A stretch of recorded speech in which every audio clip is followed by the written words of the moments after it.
or you borrow $60,000, 3-4 years down the road, you owe double. And you're making $8 an hour, and you owe double. And what do you do with that position, Fulte? Well, you see, this is what makes it so hard. You qualified, let's say, and you're trying to get into the workforce, and you thought you'd come out, with a job earning about $95,000 to $100,000 a year, and you try to budget your future that way. But now all of a sudden you get into the workforce, and you're not even close to those numbers. So there's no protection for you, no guarantees. 321-339-1055. So what do? You find yourself, or maybe a child, maybe your husband, your wife is dealing with student loan debt. Here's what you need to do. Number one, student loan debt is worse than owing the IRS. I would rather you owe money to the IRS than owe money to the student loan, because they make it incredibly difficult to get out from under this problem. Once they start garnishing your wages, you've got to go through this rehab program for 5 to 9 months while they still garnish your wages before you can even get the wage garnishment stopped, unless you file some type of bankruptcy. So here's what you do. Don't ignore these letters. A lot of letters you can ignore for a while. Amex, whatever, sue me. Capital One, whatever, sue me. Department of Education, you need to respond to this letter right away, and there are a few things that you can do. Number one, get yourself on an income-based repayment program. And what this is a payment program based upon your income. And it can be as low as $0 per month. But if you're paying $0 a month through this program, it's showing up positively on your credit. So if you were to go try to buy a house or even rent a house or buy a car, you're not going to be prevented from doing so because of your student loan debt. And let's not kid ourselves. If you owe money to your student loan company, this is showing up on your credit report. This is going to prevent you from buying a home. No questions asked. If you're negative on your credit report because of your student loans, no one is going to give you a mortgage to buy you a house. A lot of times people are getting declined to buy a car because of their student loan debt. So get out and ahead of it, please. This is not the kind of debt you want to trail. You want to get out ahead of. So income-based repayment program is always a good way to go. And also, if you can get on a payment plan like this, after 20 years, the debt's going to be completely and totally wiped away. So income-based repayment program, a very good start. But there are other things that you can do as well. Maybe you did go to one of these terrible colleges, for-profit institutions, whatever you want to call it, and they shut down while you were in school or got shut down by the government while you were in school. You can file what's called a uniform borrower defense application and try to get the student loan debt completely discharged without having to pay anything. Now, let me tell you. Do you remember, Fulte, when the foreclosure crisis happened around here? You remember everyone's 2009? Like, oh, Bank of America, and then they sold my loan to Chase, and they sold my loan to Regions, and it was literally the wild, wild west, and these mortgage companies couldn't keep up with it. Working with them it made you suicidal, essentially. I can imagine. We are exactly where we are right now with student loans, is where we were in 2008, 9, 10. With property. With mortgage foreclosures. It's the wild, wild west. They don't know what they're doing. They can't keep up. They don't have enough employees. They don't have enough guidelines, really. And they'll take advantage of you, man. If you owe money to the student loan companies, be really careful, because even sometimes on the phone, they'll sound sweet, But this is how the bank sounded in 2008 as well. When you lost your job and you called them and you say, look, can I just not pay for a couple months? Of course, honey.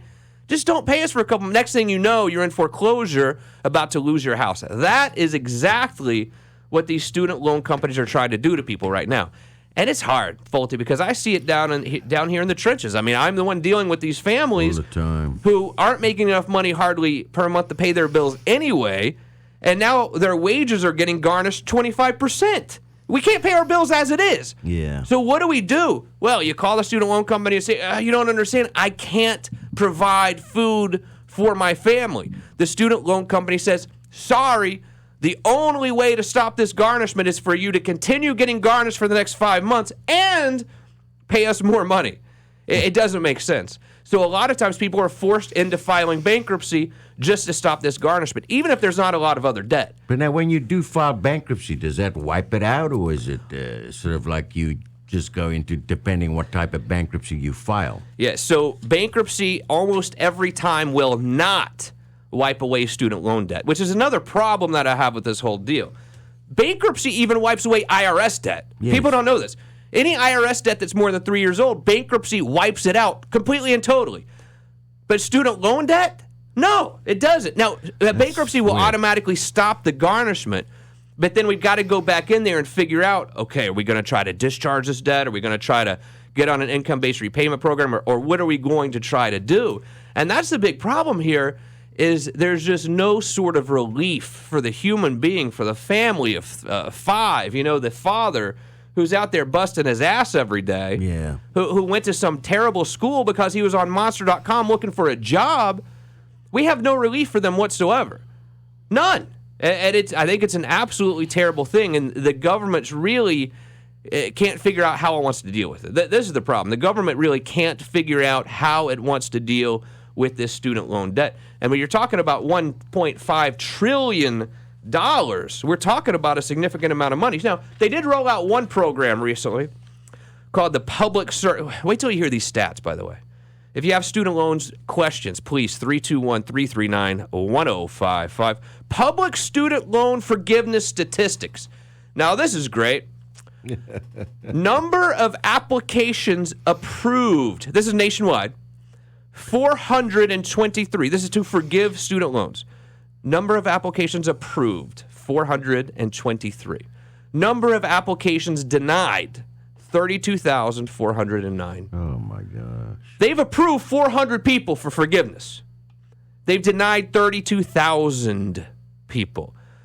Out of $1.5 trillion in student loans, they have now forgiven a whopping 12.3 million. That's like 0.00001% of the student loan debt that's been forgiven. I mean, you're almost better just investing in the lottery or something. I think you're better buying scratch-off tickets than even applying for this forgiveness nonsense, because clearly they're not forgiving people. The government has to do something. Now, like you were saying earlier, Fulte, the VA people who are injured veterans are getting their loans forgiven. So, I mean, that's a step in the right direction. But for God's sake, you'd think they would have done that from day one, right? Yes, you were injured. You have 100% disability from fighting for our country. I know. Yeah. I think that's a pretty obvious one. So people were rejoicing for that, and I think that's a pretty obvious solution that was way too late in the making, actually. Absolutely. I couldn't agree more. And Florida is right there on top, too, when it comes to student loan debt. Per capita, the average student loan debt in Florida is $4,920. Now, this is not just of people who have student loans. This is per capita, meaning out of all the adults in Florida, the average is $4,900 that we have. People come in my office nonstop with $400,000. $400,000 before you even work in student loan debt, before they even get to work. It's absolutely insane. If you have any questions about student loan debt, 321-339-1055. Also, on the other side of this break, we're going to talk about another way for baby boomers to lose every penny of their retirement, and that mistake is not one you're going to make. It's Justin Clark. It's Florida Man Radio. You're listening to You Have Power Radio with attorney Justin Clark. Are you a business owner? First of all, thanks for listening. Hey, so if you want to find new customers, we can help on Orlando's newest radio station, WDYZ, Florida Man Radio, 105.5 and 660. Your ad could be featured right here in the morning with Bubba the Love Sponge, key placement middays in Dangerous Conversation with Ledge, or in prime PM drive during the Shannon Burke Show. We can create a custom campaign based on your goals and budget. Drive store traffic, engage new clients, develop more leads, boost website activation, and get your cash register to ring with new business. Radio gets results, and JVC Broadcasting is at the ready to help you take your business to the next level. For more information on increasing your success, visit our website at floridamanradio.com and click on the Advertise tab. Drive store traffic, engage new clients, develop more leads, boost website activation, and get your cash register to ring with new business. Let us help you grow your business. Reach out today. Unfiltered, unafraid. floridamanradio.com. Click on the Advertise tab. Do it now. Hi, Nancy at Creative Floors to tell you about the new Pergo Extreme. It's not just a laminate anymore. Creative Floors is introducing the new Pergo Extreme Rigid Flooring that is a worry-free flooring solution. Pergo Extreme offers 100% kid, pet, and waterproof warranties with beautiful wood and stone patterns to choose from. Take advantage of up to $500 off for a limited time. Please visit us at CreativeFloorsOnline.com for locations where it's worth talking to the experts at Creative Floors. Jeez, it's still hot outside. I know. Let's crank down the AC and enjoy the indoors together. After a trip to Premier Couple Superstore, of course. Doesn't matter what the weather is like outside. Get to Premier Couple Superstore with the largest selection of lingerie, bachelorette supplies, and novelty items. Premier Couple Superstore has what you want. Shop online at premiercouples.net. 5009 South Orange Blossom Trail, Orlando. Because a couple that plays together stays together. Premier Couple Superstore takes you where you want to go. Peace of mind. It's one of the most important things we have, and sometimes the most elusive. I'm Glenn Levine from the law offices of Anajar and Levine. If you've been injured in a slip and fall accident, call me at 1-800-747-FREE. Office in Orlando. Great prices, great finance, and there's never been a better time to get you into that truck you've been dreaming of. With the best selection of clean, certified, pre-owned trucks to choose from, you'll feel confident in buying a Nation's truck. So visit nationstrucks.com today. That's nationstrucks.com. Adam and Eve is not giving you 10% off and not 20% off or even 40%. Your discount is even bigger. AdamandEve.com is giving you a whopping 50% off. But why stop there? In addition to 50% off, you also get 10 free gifts. That includes a racy item for him, a sensuous toy for her, and something we know you'll both enjoy. Ooh. And 6 extra special bonus items that are sure to rev your engine, pique your curiosity, and even blow you away. And best of all, free shipping. Always delivered in discreet packaging.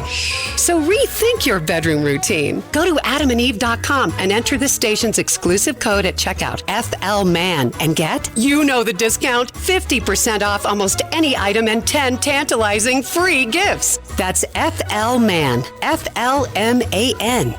The stuffed Cheez-It pizza is now at Pizza Hut. 4 pizza pockets stuffed with your choice of cheese, pepperoni, and baked with a toasty, sharp cheddar Cheez-It flavor. Served with marinara dipping sauce. Pizza Hut and Cheez-Its?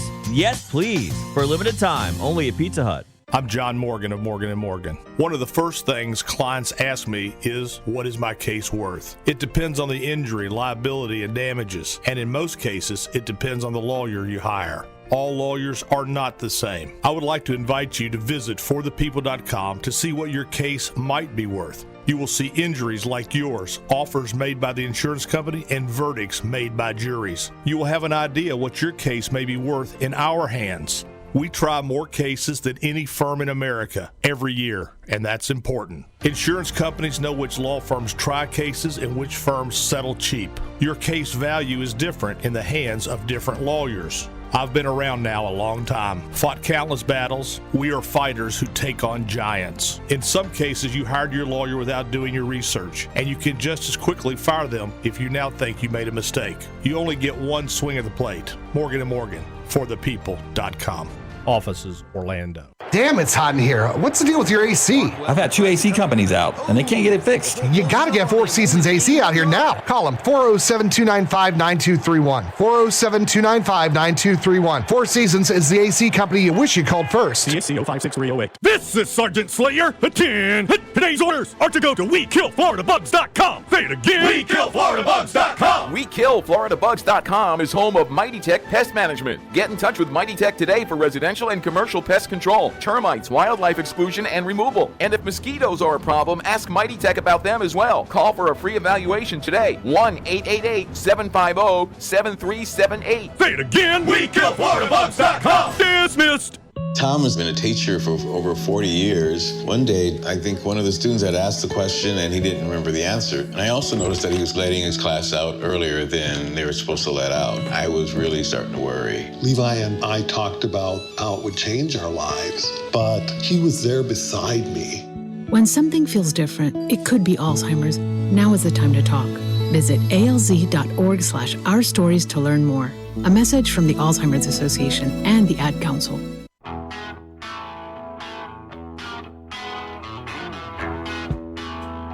Now, back to You Have Power Radio with attorney Justin Clark. who is technically a baby boomer anyway, Faulty? Do you know? Like, are you a baby boomer? Yeah, I'm a baby boomer. Who is that? It's people born between 56 and 57. And this was when people came back from the war and were like, is that right? Well, it was peace times. The television hadn't quite made it to 24 hours. Oh, people were actually spending time with one another. Exactly. Shocker. This is before we could play Candy Crush on our phones. Right. All right, so baby boomers, listen up. Because we have a major problem. When it comes to your retirement, baby boomers are giving financial help to their grown children more than they are saving for their retirement. Look, for many parents, it's second nature, I think, to want to make sacrifices for their kids. I mean, we totally get that. But even after they become adults, the new study shows 7 out of 10 parents are putting their children's interest ahead of their own. The parents are spending, and listen to this, 2 times as much on their adult children between the ages of 18 and 34 as they are contributing to their own retirement accounts. Twice as much. We're spending twice as much on our 34-year-old kids as we are for retiring? Faulty. Can this be true? Yeah, it doesn't make sense. But, it's kind of strange. Here we are. We're living in a world. We want to give our children a better world than the world we had. And we're actually giving them something worse. So we're sacrificing all the stuff that we would save for ourselves in retirement in order to try and get them, away from being behind the 8 ball. Because realistically, these student loans have put a lot of kids behind the 8 ball, really have. So what's your position then on the adult children already out of school? I mean, how long, when do we start playing bad cop here? When do we start saying, look, you got to figure it out on your own? It's a tough call. Tough love does work. There's no question about it. But I believe that each individual has to be handled for the way they are. But here's where I think we got a problem. It's no good trying to just, say, okay, let's just throw more money at this. Mm-hmm. Because at the end of the day, we got to figure out, why are these professors earning the kind of money they are? Why are these universities costing so much money when things can realistically be brought back to a little bit more, realistic figure? If you want to go to college, you can walk out with a degree and at least be able to pay your way back into it. I see this a lot, too, and it drives me nuts a little bit, going back to student loans a little bit, but also how people take care of their adult children. A lot of times when someone is in school, in college, university, whatever, parents will take out a Parent Plus loan, which is only the parent that's obligating themselves to pay it back. But for goodness sake, you would think that once the kid gets out of school making more money than mom or dad, they would say, hey, Mom, thank you for taking out the damn loan in my name. Let me make the payment. Yeah, right. Shouldn't they? Yeah, they should. You'd imagine that's how it would work. But they can't even get a loan from anywhere. That's why the parents are doing this. These children can't get a loan from the bank. How are they ever going to own a house? How are they ever going to, they're just going to live the real hard life. That's why the parents are helping out. I see parents in my office. And when I say parents, I'm not talking about parents of a 7-year-old. I'm talking about parents of a 35-year-old or a 40-year-old who will come to my office and the parents are living on Social Security or whatever, forced to retire, not making a lot of money, but they're still helping out their adult children, really to the detriment of themselves big time, I mean, is this a kind of a normal... I have younger children. My kids are 7 and 1. So as I sit here today, of course, I think, hell no, when my kid's 30, I'm not going to be giving them money, but what really happens? You do have a couple of adult children. Yeah, you do. Do you still feel the same even when they get old? Oh, absolutely. They're your children. You're going to feel that way forever. That's how I am anyway. Some people say, I know you'll be the same way. You're going to be exactly the same way. I don't know. There is no easy answer to this whole thing. I just think we've got to get somebody to say, hold on, this is too expensive. 321-339-1055. Look, my advice is, if you have a child who's 35 years old, you need to have a real heart-to-heart talk with them. Maybe they put the car in your name or whatever, and you're making the payment. Just because it's your child, you need to sit down and have a word with them. Look, child, you're not a child. First of all, you're 34 years old. But there's no way I'm going to keep paying for your car. And you're worried because they're going to fight back. It's going to cause a fight. But if you are taking care of your child who's 30 or 35, unless you have some kind of disability or something, then I really think you need to do some tough love at this point, and you need to toughen up. Yeah. You could be doing more damage than good by helping them, because then they become a little lazy. Yeah, they're going to be lazy, piece of what is what they're going to do. Exactly. Did your parents give you dough when you're 30? I mean, not like That's that. a yes, actually. No. I know that whole... money for a cheeseburger? Yeah, stuff like that. But no, Okay. I got lucky enough. My parents were, when I was 18, there was a couple times I had to move back home, but I paid rent. I paid a portion of stuff to, because I had to make sure I had responsibilities on there. I have always paid for my cell phone, my car payment, my insurance. When I got a car, I paid for my insurance. Once I had enough money to start contributing to that. I mean, that teaches you responsibility. That's what it does. And I think giving people things for nothing, yes, it is. It's a charitable thing, and it's a nice way to go. But you're doing a lot more damage than good. And I have some friends and people I know that are around my age that their parents still pay for their cell phone, still pay for their car insurance. Because it's easier just if it's all bundled together, and you just give me money whenever you get around to it, and they don't. So they're basically getting those things paid for them, and I couldn't do that. It would drive me nuts doing that. I think it's the parents who coddled the children their whole entire lives anyway, and I think honestly, parents like that are scared of their kids, and when their kids become adults, they even get more scared of them. And they're afraid to say no, or even afraid to have that conversation. But I mean, you're the one parent who's going to have no money for retirement. You know how hard it is to find work once you hit 55 or 60. It's almost impossible. Age discrimination is illegal, but they do it all day. Businesses do it. Businesses are forcing out 55 and 60-year-old people all day, left and right. Good luck going to find a new job. Yeah, they will take easy. the younger person all day long. Don't let anyone fool you. I know the law says they can't do it, but they do it. And you're stressed out enough trying to find a job, and now you're paying for your kid. You're paying for your 35-year-old's freaking Cadillac or whatever it is. It's absolutely ridiculous. Be very careful, because you really can ruin your retirement life, and then that kid who you coddled this whole time isn't going to be there to help you when you're 70 because you coddled them and they're a loser now. 321-339-1055. Speaking of losers, Bank of America, they've done it again. I just feel a lot of sympathy for people who really are struggling, working hard, struggling, can't make enough money to really provide for their family. Now what Bank of America has done is they've ended free checking accounts for the poorest customers that they have. I mean, come on, Bank of America. What does it really cost you to have a free account here and there?